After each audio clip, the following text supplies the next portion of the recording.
Solution. ഇനി എന്തിനാ വേറെ solution? It's me Dilna Anand, നിങ്ങളുടെ സ്വന്തം ദിൽന മിസ് ആണ്.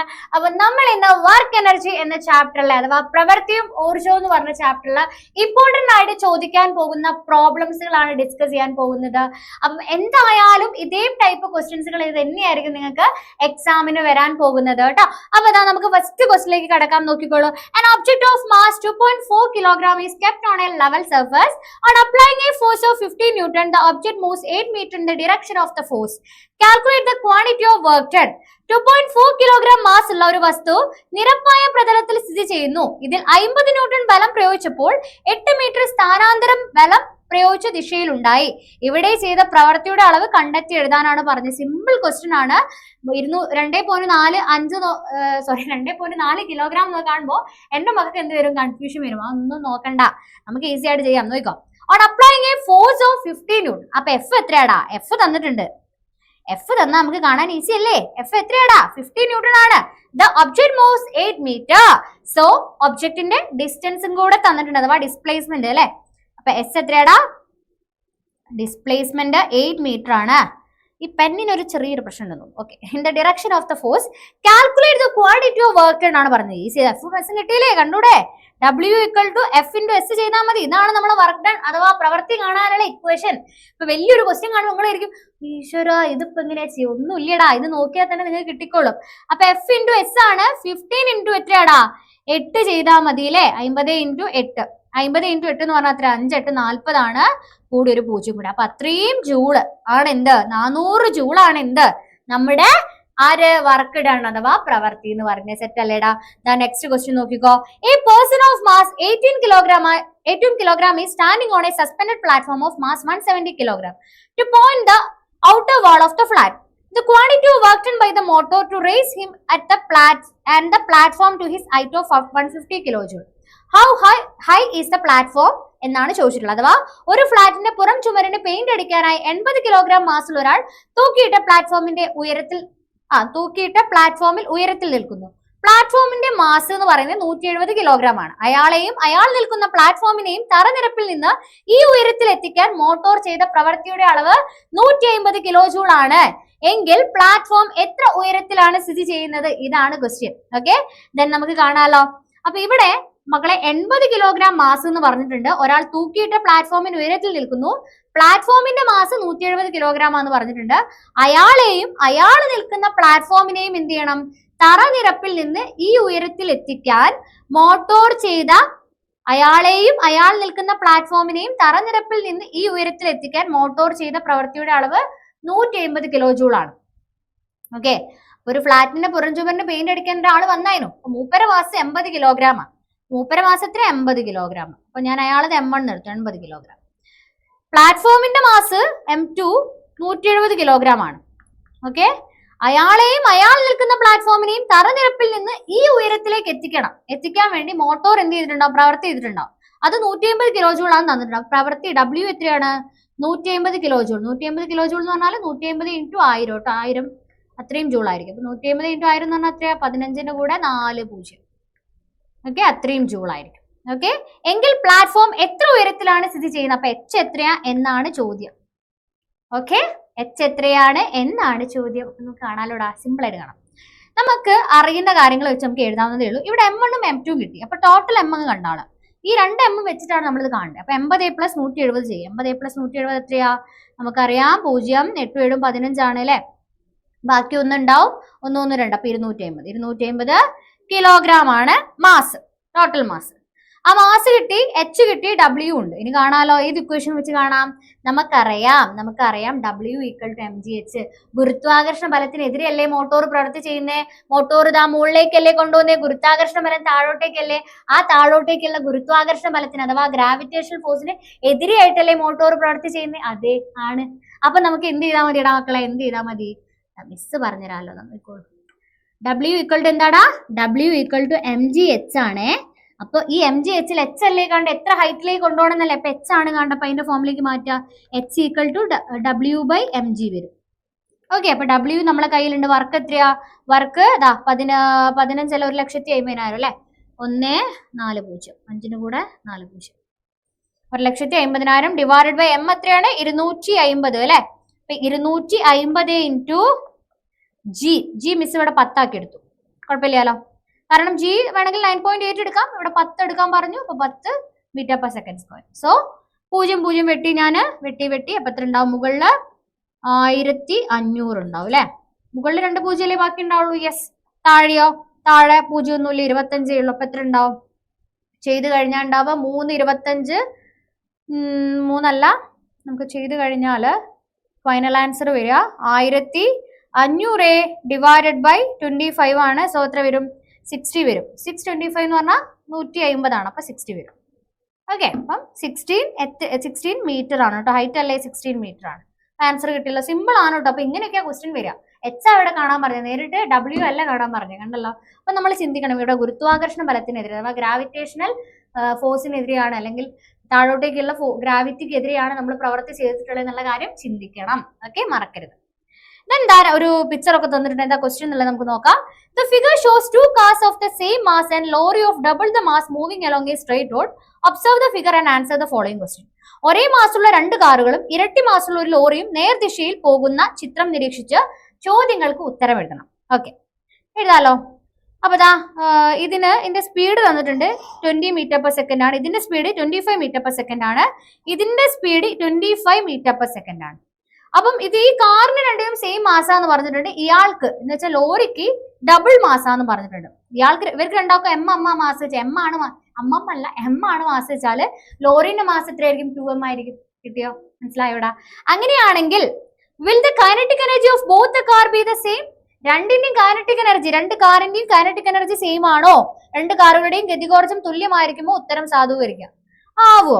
എടാ അപ്പൊ തന്നെ ആലോചിക്കണം. ഗതികോർജം കാണാനൊരു ഇക്വേഷൻ ഉണ്ടായിരുന്നല്ലോ. ഗതികോർജം കാണാനുള്ള ഇക്വേഷൻ ആണ് EK ഈക്വൽ ടു ½ mv² ആണെന്നറിയാം. ഇവിടെ നോക്കാം, ഇവിടെ മാസ് കാറിന്റെ രണ്ടിന് സെയിമാ. പക്ഷേ നോക്ക്, വീല് വ്യത്യാസമല്ലേ. ഇവിടുത്തെ V 20 ഇവിടുത്തെ V 25 അപ്പൊ ഒരാളത് എത്ര ഉണ്ടാവും? ഒരു കാറിന് ഞാൻ E1 നിർത്തൂ. E1 ഈക്വൽ ടു ഒന്ന് ആദ്യത്തെ കാർ എന്നുള്ള, അല്ലെങ്കിൽ EK1 നിർത്തോ, അല്ലെങ്കിൽ എന്തോ ആവട്ടെ. അപ്പൊ ആദ്യത്തിന്റെ എന്താണ്? ½ mv. വിന്റെ സ്ഥാനത്ത് 20 കൊടുക്കണം. മറ്റേ ആളത് എത്രയാ? 20². മറ്റേ ആളതോ ½ × m × 25². അപ്പൊ നോക്കൂ, ഒരാളത് 20², മറ്റേ ആളത് 25².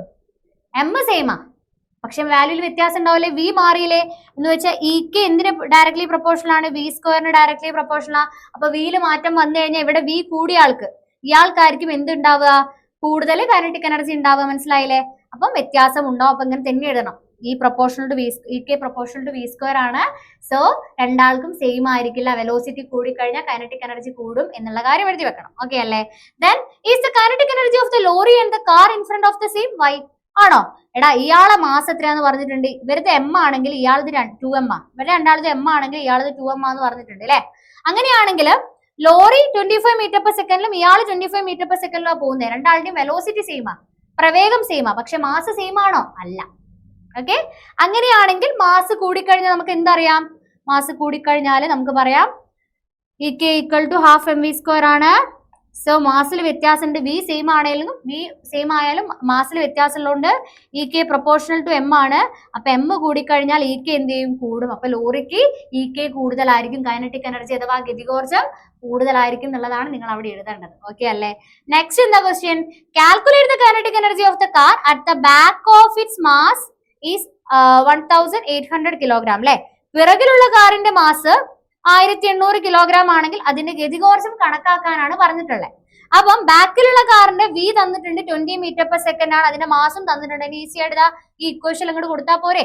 ഓക്കെ, നമുക്ക് ചെയ്തു നോക്കാം. എങ്ങനെയാ ചെയ്യാ? EK ഈക്വൽ ടു ½ mv² ആണ്. നമുക്കറിയാം M തന്നിട്ടുണ്ട് 1800 എന്നല്ലേ പറഞ്ഞല്ലേ? യെസ്, 1800 അല്ലായിരുന്നു. യെസ്, 1800 ആണ്. അതുപോലെ ബാക്കിലുള്ള ആൾ തന്നെയല്ലേ പറഞ്ഞ? പിറകിലുള്ള കാറിന്റെ 20 ആണെന്നും പറഞ്ഞിട്ടുണ്ട്. സോ 1800 20 ആണ്. V 20 അല്ലെ.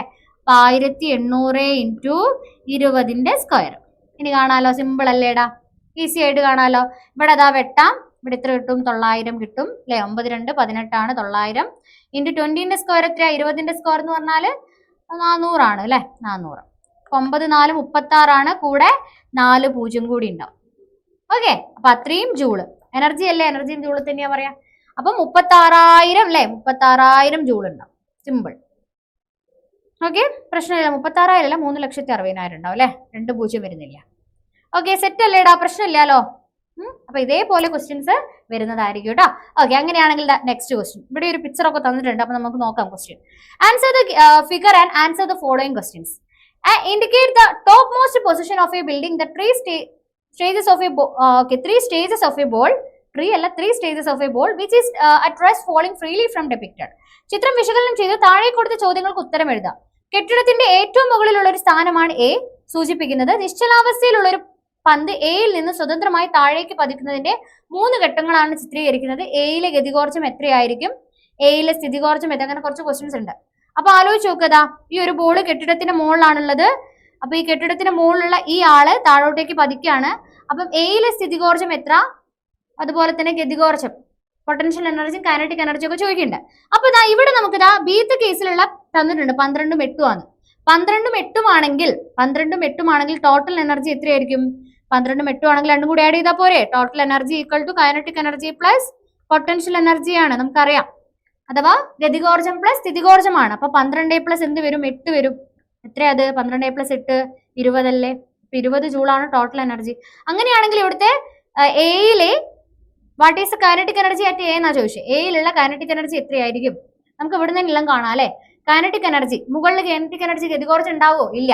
ഒരു പൊസിഷനിൽ നിൽക്കുക, അയാൾക്ക് ഗതികോർജ്ജം ഉണ്ടാവോ? എടാ, ഒരു പൊസിഷനിൽ നിൽക്കുന്ന ഒരാൾക്ക് ഗതികോർജ്ജം ഉണ്ടാവോ? ഇല്ല അല്ലെ. ഒരു ഹൈറ്റിൽ നിൽക്കുമ്പോൾ ഗതികോർജ്ജം ഉണ്ടാവില്ല. അത് മൊത്തം എന്താവും? സ്ഥിതികോർജ്ജം. അപ്പൊ 20 ജൂള് മൊത്തം ഇവിടെ പോവും. ഇവിടെ 20 ജൂള് മൊത്തം ഇവിടെ പോവും. ഓക്കെ, ഇവിടെ 0 ആയിരിക്കും ഗതികോർജ്ജം വരെ. കിട്ടിയില്ലേ? അപ്പൊ പൊട്ടൻഷ്യൽ എനർജി 20 ആയിരിക്കും, കൈനറ്റിക് എനർജി 0 ആയിരിക്കും. അപ്പൊ ഇവിടെ എത്ര വരിക? 0. What is the potential energy? 20. Okay, കിട്ടിയല്ലോ. What is the total energy at A? Total energy 0 plus 20 എത്രയാ? 20. Okay, what is the kinetic energy at C? സിയിലുള്ള കൈനറ്റിക് എനർജി എങ്ങനെയാ കാണാ? സി സി സി സിതാ സിയിൽ ഗതികോർജ്ജം നോക്കുക. എടാ, അവിടെ സ്ഥിതികോർജ്ജം ഉണ്ടാവോ? താഴേക്ക് വീഴുന്ന സമയത്ത് ഇല്ല. ആ പൊട്ടൻഷ്യൽ എനർജി കൈനറ്റിക് എനർജി ആയിട്ട് മാറിയിട്ടുണ്ടാവും, അഥവാ സ്ഥിതികോർജ്ജം ഗതികോർജ്ജമായിട്ട് മാറിയിട്ടുണ്ടാവും. സോ സ്ഥിതികോർജ്ജം ഇല്ല, സ്ഥിതികോർജ്ജം 0 ആയിരിക്കും. ഗതികോർജ്ജം എത്രയായിട്ടുണ്ടാവും? ഗതികോർജ്ജം 20 ജൂളായിട്ടുണ്ടാവും. Simple. Potential energy 0, kinetic energy 20 joule. അപ്പൊ ഇങ്ങനെയൊക്കെ മനസ്സിലാക്കണം കേട്ടോ. പൊസിഷനിൽ നിൽക്കുമ്പോൾ കൈനറ്റിക് എനർജി ഇല്ല എന്നുള്ള കാര്യങ്ങളൊക്കെ എന്റെ മക്കളെ മനസ്സിലായി വരണം. What is the kinetic energy at C? സിയിൽ എത്രയാണ് കൈനറ്റിക് എനർജി? കൈനറ്റിക് എനർജി 20 ആണ് അല്ലെ, 20. What is the potential energy? 0. What is the total energy? 20. എപ്പോഴും ടോട്ടൽ എനർജിയിൽ മാറ്റമൊന്നുമില്ല. അപ്പൊ what change in energy has taken place as the ball falls describe? ഇവിടെ പന്ത് താഴേക്ക് പതിക്കുമ്പോൾ ഊർജത്തിന്റെ അളവിൽ എന്ത് മാറ്റമാണ് സംഭവിക്കുന്നത്? വിശദമാക്കുക. ഊർജത്തിൽ എന്തേ മാറ്റം ഉണ്ടോ? എടാ, ഒരു മാറ്റമുള്ളൂ. പൊട്ടൻഷ്യൽ എനർജി കൈനറ്റിക് എനർജി ആയിട്ട് മാറുന്നു, സ്ഥിതികോർജ്ജം ഗതികോർജ്ജമായിട്ട് മാറുന്നു എന്ന് മാത്രമല്ലേ ഉള്ളൂ. വേറെ എന്തെങ്കിലും മാറ്റം ഉണ്ടോ? ഇല്ല. ടോട്ടൽ എനർജി എപ്പോഴും എന്താണ്? കോൺസ്റ്റന്റ് ആണ്. അപ്പൊ നമുക്ക് ഇവിടെ പറയാം law of conservation of energy, ഊർജ്ജ സംരക്ഷണ നിയമപ്രകാരം നമുക്ക് ഇവിടെ കൺക്ലൂഡ് ചെയ്യാം. എന്താ കൺക്ലൂഡ് ചെയ്യുക? അല്ലെ, ഏതൊരു കേസിലാണെങ്കിലും ഊർജ്ജത്തിൽ എന്തുണ്ടാവില്ല? ഊർജ്ജം നിർമ്മിക്കുവാനോ നശിപ്പിക്കുവാനോ നമുക്ക് പറ്റില്ല. ഊർജ്ജ നഷ്ടം ഉണ്ടാവുന്നില്ല അല്ലെ. എന്നുവെച്ചാൽ അവിടെ ഊർജ്ജം ഒരിക്കലും എന്തില്ല, നശിക്കില്ല. ഒരു രൂപത്തിൽ നിന്ന് മറ്റൊരു രൂപത്തിലേക്ക് കൺവേർട്ട് ചെയ്യാൻ മാത്രമേ സാധിക്കുള്ളൂ എന്നുള്ള ഒരു സ്റ്റേറ്റ്മെന്റ് ഇവിടെ എഴുതണം ലാസ്റ്റ് കൺക്ലൂഡ് ചെയ്യുമ്പോൾ. സെറ്റ് അല്ലേടാ? Okay. Then next question. Using a conveyor belt that transport construction material to the top of a building, 5 sacks of cement of mass 15 kg each are brought to height of 8 meter in 16 seconds. Calculate the power of the motor of the conveyor belt. Okay, ഒരു കെട്ടിടത്തിന് മുകളിലേക്ക് നിർമ്മാണ വസ്തുക്കൾ കൊണ്ടുപോകുന്ന ഒരു conveyor belt ഉപയോഗിച്ച് 50 kilogram ഭാരമുള്ള 5 ചാക്ക് സിമെന്റ്. ഓക്കെ, അപ്പൊ 50 കിലോഗ്രാം ഭാരമുള്ള 5 ചാക്ക് സിമെന്റ് കൊടുത്തിട്ടുണ്ട്. ടോട്ടൽ മാസാണ് തന്നിട്ടുള്ളത് കേട്ടോ, 50 കിലോഗ്രാമിന്. ഓക്കെ, അപ്പൊ എത്രയാണ്? എം 50 കിലോഗ്രാം ആണെന്ന് പറഞ്ഞിട്ടുണ്ട്. സിമെന്റ് 16 സെക്കൻഡിനുള്ളിൽ 8 മീറ്റർ. അപ്പം ടൈമും തന്നിട്ടുണ്ട്. എത്രയാ? 16 സെക്കൻഡ് ആണ്. 8 മീറ്റർ ഉയരത്തിലേക്ക്. അപ്പൊ എച്ച് എത്രയാ? 8 മീറ്റർ. എപ്പോഴും ഇങ്ങനത്തെ കാര്യങ്ങൾ എടുത്ത് എഴുതണം കേട്ടോ, അല്ലെങ്കിൽ നിങ്ങൾക്ക് കൺഫ്യൂഷൻ വരും. കൺവെയർ ബെൽറ്റിന്റെ മോട്ടോറിന്റെ പവർ കണക്കാക്കാനാ പറഞ്ഞത്. പവർ ആണ് കാണേണ്ടത്. പവർ കാണാനുള്ള ഇക്വേഷൻ ഒക്കെ നമുക്കറിയാം. പക്ഷെ ഇവിടെ നമുക്ക് എന്ത് കാണണം? ആദ്യം നമ്മൾ W കാണണം അല്ലെ, വർക്ക് കാണണം, അഥവാ പ്രവൃത്തി കാണണം. വർക്ക് അല്ലെങ്കിൽ പ്രവൃത്തി എത്രയാന്നുള്ളത് കാണണം. അപ്പൊ മുകളിലേക്കല്ലേ കൊണ്ടുവന്നപ്പോ ഗുരുത്വാകർഷണ ബലത്തിനെതിരെയാണ് പ്രവൃത്തി ചെയ്യുന്നത്. സോ W = എന്താ? mgh ആണ്. W കിട്ടിക്കഴിഞ്ഞാൽ നമുക്ക് W/T ചെയ്ത് കഴിഞ്ഞാൽ പവർ കിട്ടി. സിമ്പിൾ ആണ്. So M എത്രയാടാ? 50 ആണെടാ. G എത്രയാണ്? 10 ആക്കി എടുത്തോളൂ. H എത്രയാണ്? G 10 ആക്കി എടുക്കാൻ പറഞ്ഞിട്ടുണ്ട് കേട്ടോ. 10 മീറ്റർ പെർ സെക്കൻഡ് സ്ക്വയർ ആക്കി ഇത് അവിടെ പറഞ്ഞിട്ടുണ്ട്. 10 × H എത്രയാണ്? 8 ആണ്. അപ്പൊ എത്ര വരും? 500 × 8, 500 × 8 അല്ലെ. 500 × 8 എന്ന് പറഞ്ഞാൽ എത്രയാ? 5 8 കാണുന്നില്ലേടാ മക്കളെ? 5 8 40 കൂടെ 2 0 അല്ലെ? 5 8 40 കൂടെ 2 0 കൂടെ. യെസ്, അത്രയും ജൂൾ ആണ് W കിട്ടി. W കിട്ടിയ ഇനി കാണാലോ മക്കളെ. ഇനി നമുക്ക് എന്ത് കാണാം? ഇനി നമുക്ക് പവർ കാണാലോ. സിമ്പിൾ ആയിട്ട് കാണാം മിസ്സേ, കണ്ടോളൂ. പവർ ഈക്വൽ ടു W/T ആണ്. W എത്രയാടാ മക്കളെ? W മിസ്സേ, W എന്ന് പറഞ്ഞാൽ 4000 ആണ്. 4000/T എത്രയാടാ? T നമുക്ക് കിട്ടിയിട്ടുണ്ട് 16 ആണ് അല്ലെ? 16 ആണ്. അപ്പൊ 4000/16 ചെയ്താൽ മതി കേട്ടോ. 4000/16 ചെയ്യാ. 4000/16 ചെയ്തു നോക്കുക. അപ്പൊ 250 എന്ന് കിട്ടും. അപ്പൊ അത്രയും പവർ ആണ്. പവർ എന്തിലാ പറയാ? വാട്ടിലാണ്. അപ്പൊ വാട്ട് W എന്ന് പറഞ്ഞു. ഓക്കെ അല്ലേ? സെറ്റ് അല്ലേടാ? കുഴപ്പമില്ലല്ലോ. അപ്പൊ ഇങ്ങനത്തെ ഒരു ക്വസ്റ്റ്യൻ നമുക്ക് പ്രതീക്ഷിക്കാം. നെക്സ്റ്റ് ഇതാ ഒരു ഇമ്പോർട്ടന്റ് ക്വസ്റ്റ്യൻ. ഇതുപോലെ തന്നെയുള്ളതാണ്, പക്ഷെ ഇവിടെ ഹോഴ്സ് പവറിലും കൂടെ കാണാൻ പറയുന്നുണ്ട്. അത് മാത്രമാണ് കുറച്ച് ഇമ്പോർട്ടന്റ് ആണ്, നോക്കൂടാ. ഒരു വൈദ്യുത മോട്ടോർ 10 സെക്കൻഡ് പ്രവർത്തിപ്പിച്ചപ്പോൾ 8 മീറ്റർ ഉയരത്തിലുള്ള ടാങ്കിൽ 186.5 കിലോഗ്രാം വെള്ളം എത്തി. ഓക്കെ, 10 സെക്കൻഡ് പ്രവർത്തിച്ചപ്പോൾ. ഇനി ഗുരുത്വാകർഷണം മൂലമുള്ള ത്വരണം 10 മീറ്റർ/സെക്കൻഡ് വരാൻ തന്നിട്ടുണ്ട്. ഈ മോട്ടോറിന്റെ പവർ കണക്കാക്കാൻ പറഞ്ഞിട്ടുണ്ട്. മാസ് തന്നിട്ടുണ്ട് അല്ലേ? എത്രയാണ്? 186.5 കിലോഗ്രാം ആണ്. അപ്പൊ നമുക്ക് ഈസി ആയിട്ട് കാണാം. W കണ്ടു കഴിഞ്ഞാൽ പവർ കാണാവുന്നതേ ഉള്ളൂ അല്ലെ? സോ കണ്ടുനോക്കാം. അപ്പൊ W എത്രയാടാ? mgh ആണ്. M നമുക്ക് തന്നിട്ടുണ്ട്. M എത്രയാന്നാ പറഞ്ഞേ? തന്ന കാര്യങ്ങൾ എടുത്തെഴുതുന്നത് നല്ലതായിരിക്കും കേട്ടോ. 186.5 അല്ലേ? യെസ് അല്ലെ? എത്രയും 186.5 കിലോഗ്രാം ആണെന്ന് പറഞ്ഞിട്ടുണ്ട്. 8 മീറ്റർ. H എത്രയാ? H 8 മീറ്റർ ആണ്. പിന്നെയോ G നമുക്കറിയാം 10 ആക്കി എടുത്തോളാൻ പറഞ്ഞിട്ടുണ്ട്. G 10 ആണ്. ദെൻ നമുക്ക് ചെയ്യാലോ. ഇതാ ചെയ്തോളൂ. 186.5 ഇൻറ്റു മിസ് മുന്നിൽ 10 എഴുതുന്നുണ്ടേ, കാരണം ഈ പോയിന്റ് അങ്ങോട്ട് പോക്കാനാണ്. 10 ഇൻറ്റു എത്ര വരും? 8 വരും അല്ലേ? അപ്പം ആ പോയിന്റ് അങ്ങോട്ട് പോയി എത്ര വന്നു? 1865 ഇൻറ്റു 8 വന്നു. ഇത് ഗുണിച്ചു കഴിഞ്ഞാൽ എത്ര കിട്ടും? നേരെ ഗുണിക്കുക. 1865 ഇൻറ്റു 8 ചെയ്ത് നോക്കുക. അപ്പൊ എത്രയാ വരിക? ഇത്രയും ഉണ്ടാവും. 14920 ഉണ്ടാവും. ഓക്കെ, അപ്പൊ 14920 ജൂളാണ് W. W കിട്ടിക്കഴിഞ്ഞാൽ ഇനി പവർ കാണാലോ. സിമ്പിൾ ആയിട്ട് കാണാലോ. എങ്ങനെയാ കാണാ? P ഈക്വൽ ടു W/T ആണ്.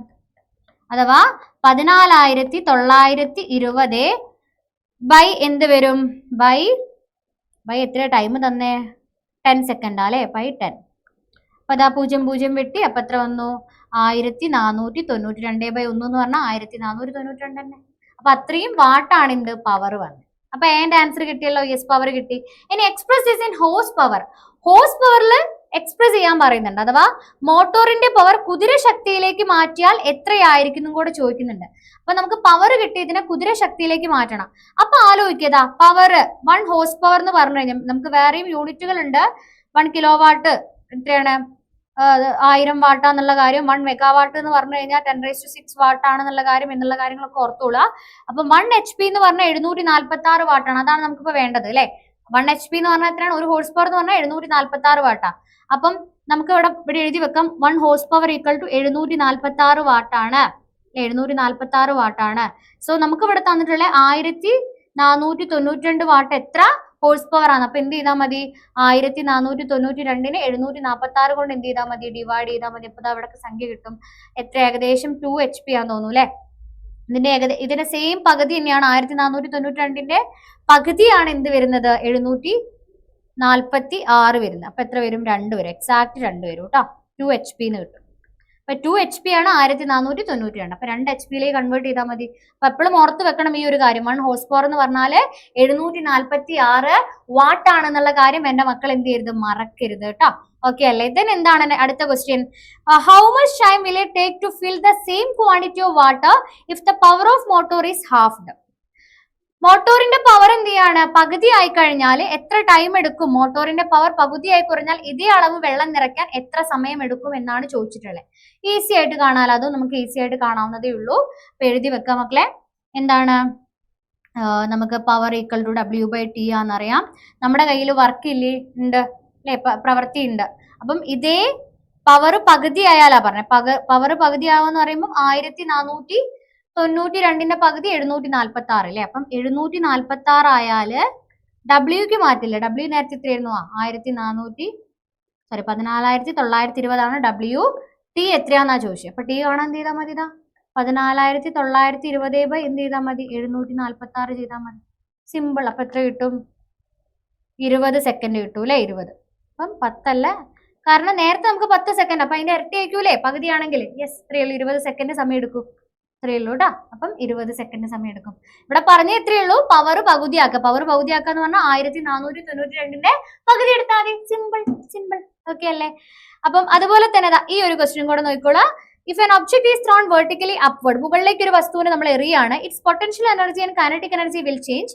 Which of the following is the correct graph related to kinetic energy? Justify your answer. താഴെ കൊടുത്തവയിൽ ഗതികോർജവുമായി ബന്ധപ്പെട്ട ശരിയായ ഗ്രാഫ് ഏതായിരിക്കും? അപ്പൊ ഏതായിരിക്കും ശരിയായ ഗ്രാഫ് എന്നുള്ളത് നമുക്ക് നോക്കാം. മുകളിലേക്ക് എറിയുന്ന സമയത്ത് നമുക്കറിയാം ഒരു മുകളിലേക്ക് നമ്മൾ എറിയുന്ന സമയത്ത് അതിന് കൈനറ്റിക് എനർജി ഉണ്ട്. പക്ഷെ ഒരു പൊസിഷനിൽ പോയി നിൽക്കുന്ന സമയത്ത് അതിനുണ്ടോ? ഹൈറ്റ് കൂടുന്നതിനനുസരിച്ച് കൈനറ്റിക് എനർജി എന്ത് ചെയ്യാണ്? കുറയുകയാണ് ചെയ്യുന്നത്. അപ്പം കൈനറ്റിക് എനർജി അഥവാ ഗതികോർജം കുറയുന്ന രീതിയിലുള്ള ഗ്രാഫാണ് നമ്മൾ എന്ത് ചെയ്യാണ്? ചൂസ് ചെയ്യാൻ. ഹൈറ്റും അതേമാതിരി കൈനറ്റിക് എനർജിയും വെച്ചിട്ടുള്ള ഗ്രാഫാ. അപ്പൊ നോക്ക്, എപ്പോഴാണ് ഹൈറ്റ് കൂടുന്നതിനനുസരിച്ച് കൈനറ്റിക് എനർജി കുറയുന്നില്ല? ഇവിടെ എന്താണ് കൈനറ്റിക് എനർജി? ഹൈറ്റ് കൂടുന്നതിനനുസരിച്ച് കൈനറ്റിക് എനർജി കൂടുക അല്ലെ? ഇവിടെ അല്ലേടാ? ആണ് അല്ലെ? ഇവിടെ കൈനറ്റിക് എനർജി എന്ത് ചെയ്യാണ്? കൂടുകയാണ് ഇവിടെ അല്ലെ? ഹൈറ്റ് കൂടുന്നതിനനുസരിച്ച്. ഇവിടെയാണെങ്കിലും കൂടുതൽ തന്നെയാണ് അല്ലെ വരുന്നത്.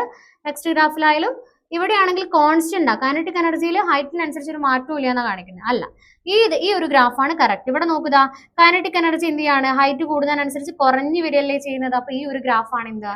കറക്റ്റ് വരുന്നത് കേട്ടോ. അപ്പൊ ഈ ഒരു ഗ്രാഫ് നമുക്ക് എന്ത് ചെയ്യാം? മാർക്ക് ചെയ്യാം. ഈ ഒരു ക്വസ്റ്റ്യൻ എക്സാമിന് എന്തായാലും ഗ്രാഫുള്ളത് ചോദിക്കും കേട്ടോ. മറന്നു പോകരുത്, വളരെ ഇമ്പോർട്ടന്റ് ആണ്. ഓക്കെ അല്ലേടാ മക്കളെ? അപ്പൊ ഇത്രയും ക്വസ്റ്റ്യൻസ് ഉറപ്പായിട്ടും എക്സാമിന് വരും എന്നുള്ളത് ഉറപ്പാണ്. കാരണം എന്താണ്? വർക്ക് എനർജിയിൽ ഇതേപോലെയുള്ള ക്വസ്റ്റ്യൻസ് നമുക്ക് പ്രതീക്ഷിക്കാം. വളരെ നിങ്ങൾക്കറിയാം, പ്രോബ്ലംസ് ബേസ്ഡ് ആയിട്ടുള്ള ക്വസ്റ്റ്യൻസ് മാത്രമേ അതിൽ നിന്ന് വരുന്നുള്ളൂ എന്നുള്ളത് അല്ലേ? അപ്പം എന്റെ മക്കളെ, പ്രീമിയം ബാച്ചിനെ കുറിച്ച് മറക്കണ്ട. എത്രയാണ്? 2500 രൂപയ്ക്ക് ജോയിൻ ചെയ്യാവുന്നതേ ഉള്ളൂ. നിങ്ങൾക്ക് ഇതേപോലെയുള്ള ക്വസ്റ്റ്യൻസും കൂടുതൽ പ്രഡിക്ഷൻ ലെവൽ ക്വസ്റ്റ്യൻസും കാര്യങ്ങളും ഒക്കെ അവിടെ കിട്ടുന്നതായിരിക്കും. ഇത്രയും ഫീച്ചേഴ്സുകൾ നമ്മൾ തരുന്നതായിരിക്കും. ഈ ഒരു നമ്പറിൽ എന്റെ മക്കൾ എന്ത് ചെയ്താൽ മതി? കോൺടാക്ട് ചെയ്താൽ മതി കേട്ടോ. അപ്പൊ പെട്ടെന്ന് തന്നെ കോൺടാക്ട് ചെയ്തോളെ. ലിമിറ്റഡ് സീറ്റ് ആണ്. നിങ്ങൾക്ക് ഫൈനൽ എക്സാം നന്നായിട്ട് എഴുതാൻ സാധിക്കുന്നതായിരിക്കും. അപ്പം ഇതേപോലെ നെക്സ്റ്റ് വീഡിയോ ആയിട്ട് മിസ് പെട്ടെന്ന് തന്നെ വരുന്നതായിരിക്കും. നമ്മുടെ കമ്മ്യൂണിറ്റിയിലും അതേമാതിരി തന്നെ നമ്മുടെ വാട്സപ്പ് ചാനലും ജോയിൻ ചെയ്തോളൂ. നിങ്ങൾക്ക് നോട്ട്സും അതുപോലെ തന്നെ ക്ലാസ്സിന്റെ നോട്ടിഫിക്കേഷൻ ഒക്കെ അതിൽ വരുന്നതായിരിക്കും. ഓക്കെ, അടുത്ത ക്ലാസ്സിൽ കാണുന്നവരെ ഓക്കെ മക്കളെ, സീ യു.